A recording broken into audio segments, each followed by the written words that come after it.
Welcome to Pimpy's Investment Chat, where we keep investment talk simple. And here's your host, Pimpy. What is going on out there, peeps? So last night when me and Nader were having a discussion, somebody brought up that changing the Iraqi Dinar's exchange rate would pay the debt off quicker. And I was trying to explain at the time that that's not possible. I was trying to find a way to put it into words, but it's kind of hard to do without having visuals. So I wanted to come back and just straighten that up. So let's get into this. Before we get started, do me a favor, hit the thumbs up button. If you're not a subscriber, please do so, because when you do, it helps out the channel, and I certainly do appreciate it. If you're thinking about buying gold and silver, head on over to our friends at Miles Franklin. The link will be down below in the description. When you make your purchase, make sure you use promo code Pimpy, P-I-M-P-Y, and they'll take care of you. If you have any additional questions, you can reach us over here at this phone number or over here at this particular email. For all orders over $10,000, reach out by email and we'll make sure that you get a great deal. So come on over to Miles Franklin and add to your precious metal inventory. The other day was kind of interesting. I was in a chat room and people were mouthing off about Frank, and that's normal. You know, it is what it is. And they were talking crap, and then somebody made a comment. It says something about Frank probably is the way he is because, and I don't know, some kind of sarcastic, stupid comment about Frank's parents. And maybe that would explain why Frank is the way he is. And I said, whoa, Sparky. Now, I've never met Frank's parents, but I do know about his father. And his father was a really good guy. If I'm being honest with you guys, Frank's father is kind of a hero to me. And I know that sounds crazy. I never met the guy, but I know about him. A lot about Frank's father reminds me of my own father. So I say, hey, don't make fun of Frank's parents, man, because Frank's parents were good people, man. Now, that doesn't change the fact that I think Frank's full of shit, but when it comes to his parents, especially his father, Frank's father was a really great guy, man. You guys would be blown away to know about him. He was a really good guy. He was very, very loved in his community. Anyways, I just wanted to bring that up in this video because it's been kind of eating at me. I almost felt offended for Frank, you know what I mean? I get what the people are trying to do in the chat. I get it. You know, you were just making jokes and talking crap, but, you know, I couldn't help but jump in. Frank's father is a great guy. And all the things I know about him, he's kind of a hero to me, man. If you knew about his father, you would be blown away. Seriously. But anyways, let's get into this. Here again, this account was basically the DFI fund was closed, I believe, on March 18th. And we'll find out through this article. It says, Amar Khalaf, Deputy Governor of the Central Bank, outlines the closure of the account known as the Development Fund for Iraq, which has been operational since 2003. Pretty big change. We haven't seen this before. So is it a smoking gun?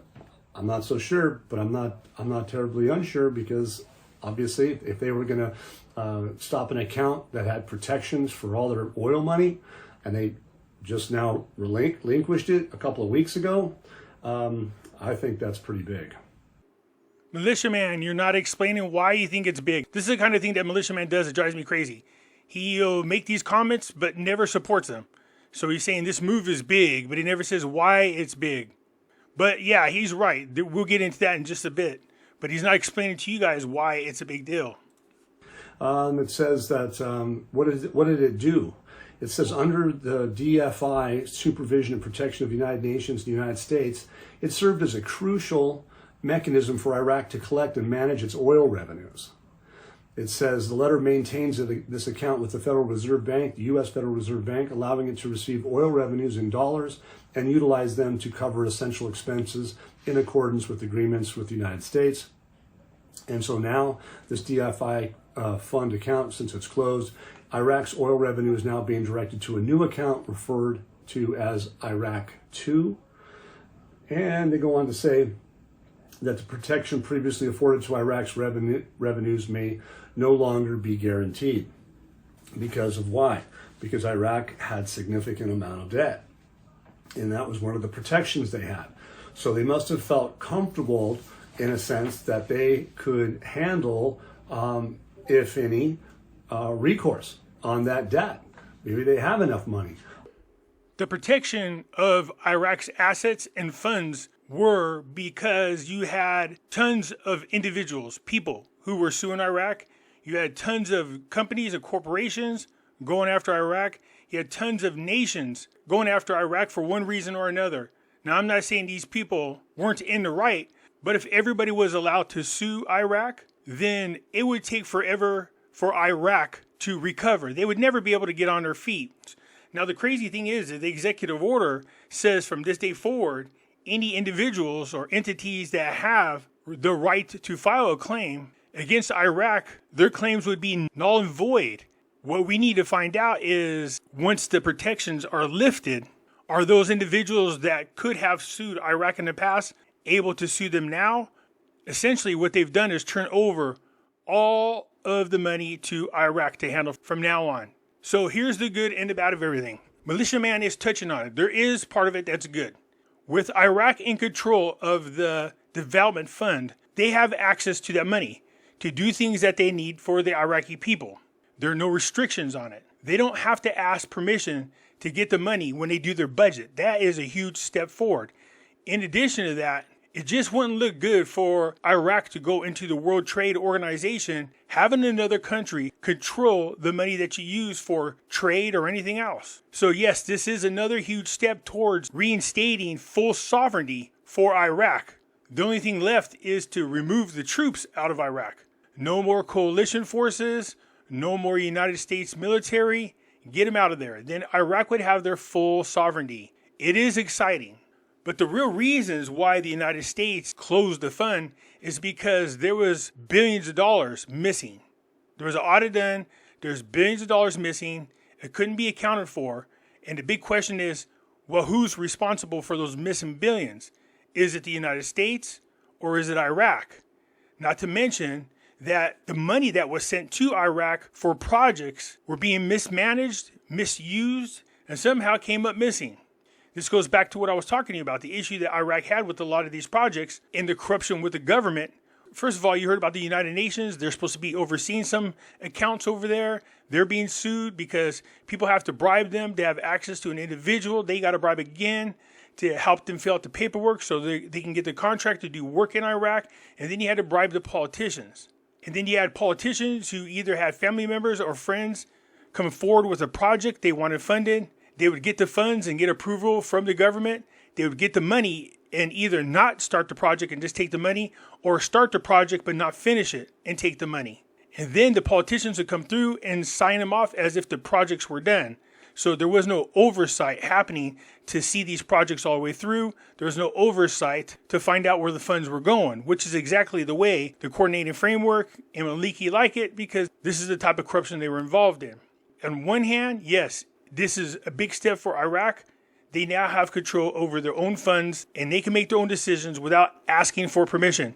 On the downside, we still have Militia in the coordinating framework, still in charge of the government. Remember, Militia under Al-Qademi was being investigated for money that Militia and his family stole from the Iraqi people. So if that's the case, what's to stop them from stealing more money now, especially now that they don't have to be accountable for it? There's no more oversight. It's just Iraq in control of their own funds. This might also explain why it is the coordinated framework wants to remove al-Sudani, so they could just do whatever they want without somebody babysitting them. So we'll see. This is a good thing, though. It is. It's a big step for Iraq. It's a big step in gaining their freedom 100%. Internationally, it looks really good for Iraq as well.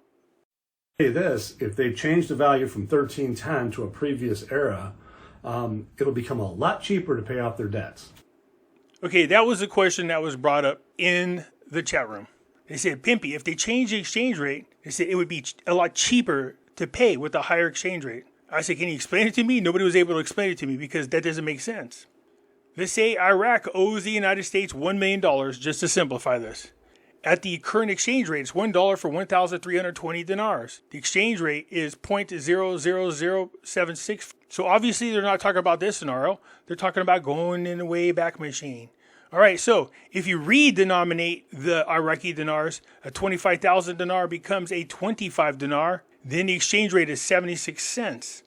That doesn't make this cheaper. You still owe the $1 million. See what I'm saying? Even if we wake up tomorrow and the Lord has shined down on us and the Iraqi people, and they have blessed us with an exchange rate of 3 to 1. $3 US for one Iraqi dinar. Even if they did that, how does this exchange rate make this cheaper? It's still $1 million. It's $1 million if you pay with this exchange rate. It's $1 million if you pay with this exchange rate. It's still $1 million if you pay with this exchange rate. The only difference between where it is now and if they change the exchange rate is they would need less bank notes. That's it. That's the only thing that's different.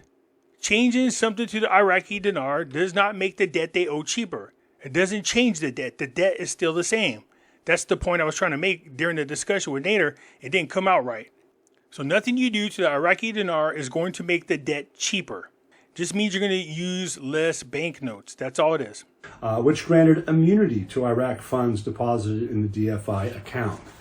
So I'm pretty sure that if that's been discontinued and that extension hasn't been granted, those funds sound to me like they would be obviously at risk. Alrighty, after doing a little digging, it didn't take long. The significance of Executive Order 13668 lies in its role in altering the legal protection afforded to Iraqi assets and funds under previous executive orders by lifting certain immunities granted to Iraqi property, particularly related to oil revenues and the development funds for Iraq. This order allowed for potential legal actions against these assets. It reflects a shift in the policy towards Iraq based on improved circumstances within the country. Okay, so like we were saying, the United States has turned over the fund to Iraq. It's now in their control. So when they write up their budget or whatever, they don't have to ask permission for the money. They now have it. Obviously, the good in this is internationally, it reflects well on Iraq. The United States is saying, look, Iraq is responsible enough now to manage their own funds. This also looks good for trade because they can make decisions quickly without asking for permission. On the downside, we are talking about Militia and the coordinated framework still being in control of the government. The executive order that removes the immunities, all those lawsuits that were filed against Iraq, the protection that was there for that fund is no longer there. So the United States is saying, look, we trust that Iraq can deal with whatever comes at them in regards to lawsuits. Internationally, that looks good, but this could have a huge effect on the economy of Iraq. If a ton of people assume, that means they are going to end up with a ton more debt. It just depends on how many court cases go through and how much money each entity gets. We'll see soon. Anyways, I just wanted to cover those things. I look forward to your comments. I'll get back at you later. I'm out.